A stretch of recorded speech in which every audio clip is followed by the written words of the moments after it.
And we say, look, we're not doing much, but Allah is taking care of His deen. In reality, that is not the case. Only few years, Muslims were majority in Africa.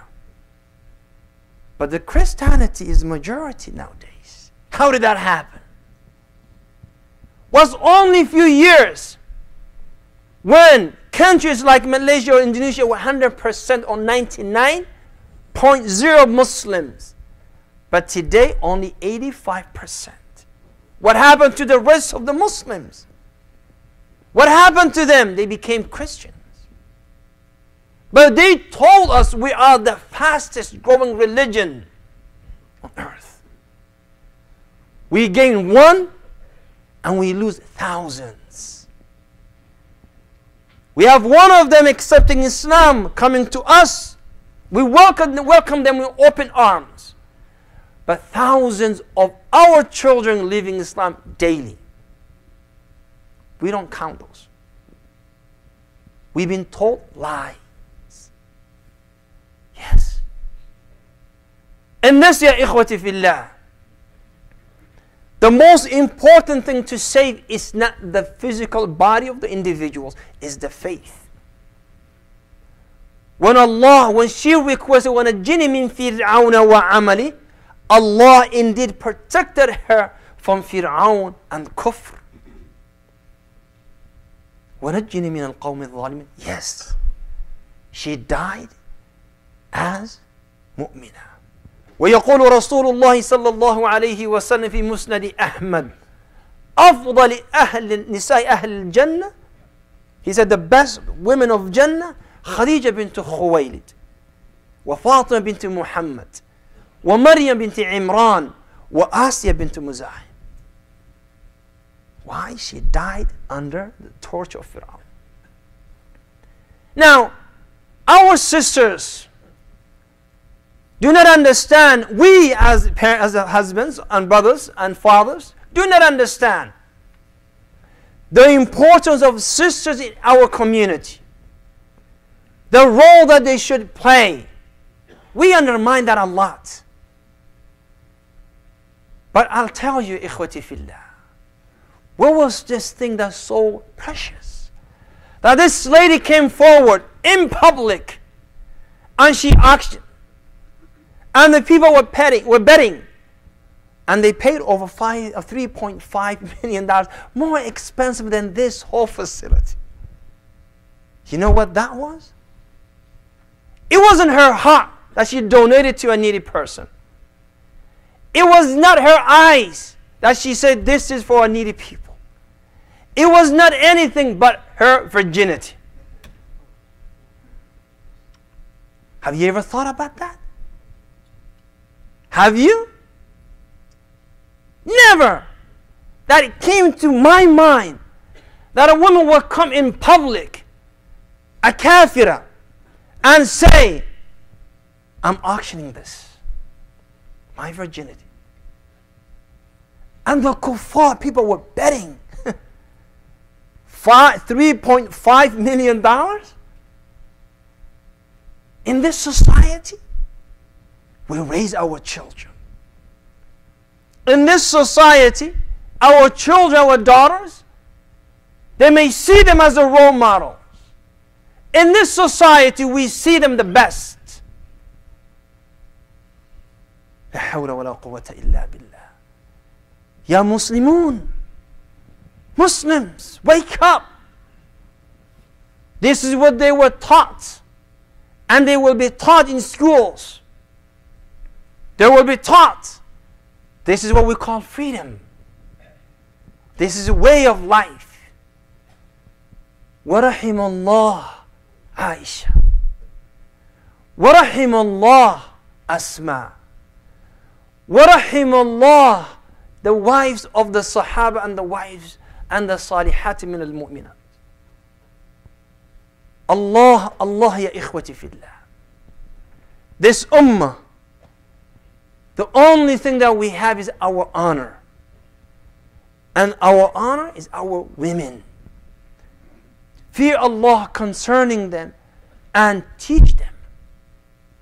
Allow them to explore this deen and learn.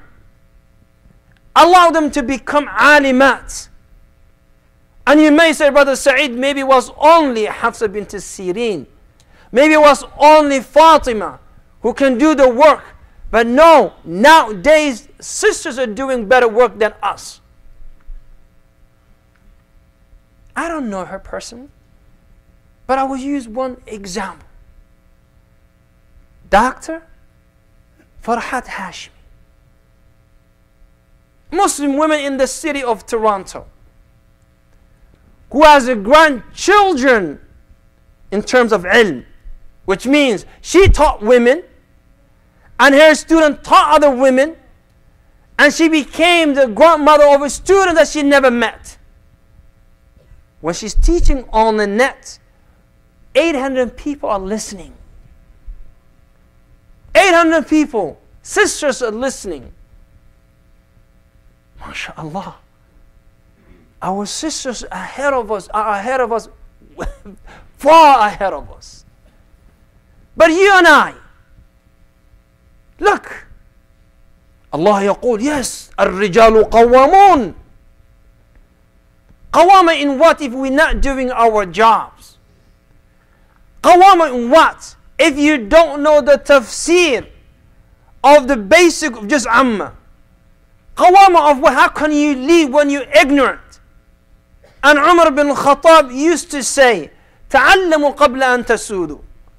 Learn before you lead. Learn before you become a father. Learn before you become a husband. Learn before you become in charge of the affairs of the ummah. Learn first. Look, people are on waiting lists in our classes. And we as men, MashaAllah, غثاء كغثاء السيل. Allow your brothers to come to the masjid, ya ikhwati fillah. Wallahi thumma wallahi ya ikhwati fillah. إِن لَمْ نُغَيِّرْ مِنْ حَالِنَا. If we don't change our condition, if we don't take the banner of Islam with our own hands and lead the ummah, Allah will replace us. Allow, encourage, force them if you have to, our children to learn this deen, our daughters to learn this deen. Salah ad-Din, who raised him, ya ikhwati fillah? His mother. Bukhari, who raised him? His mother. Shafi'i, who's raised him? His mother. The Imam, Imam Malik, his mother. Layth bin Sa'd, his mother. Sheikh bin Baz, his mother.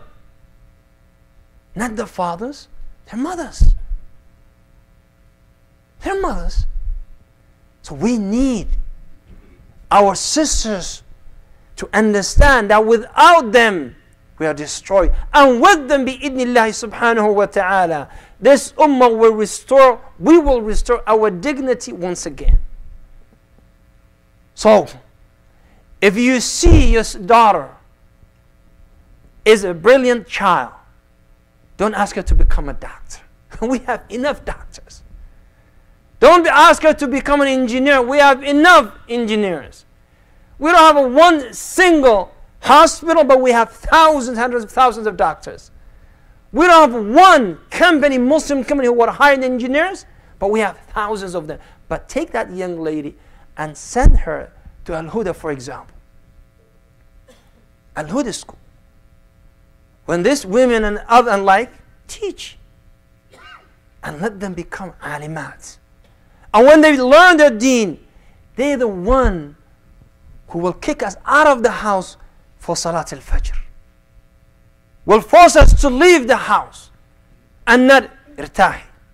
La wallahi. La wallahi. Not irtah wajlis la.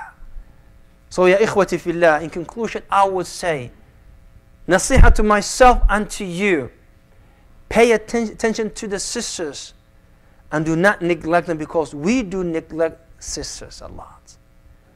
Our deen gave them the honor, respect, but we strip that from them. Respect them, allow them to learn, encourage them to learn, facilitate for them, and make them the mothers of the leaders of future of this ummah. أقول ما تسمعون واستغفر الله لي فاستغفروه.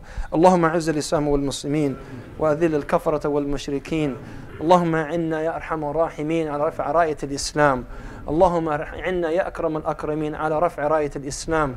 اللهم هد نساءنا، اللهم بارك فيهن، اللهم بارك فيهن واجعلهن صالحات. وأقم الصلاة يرحمني يرحمكم الله.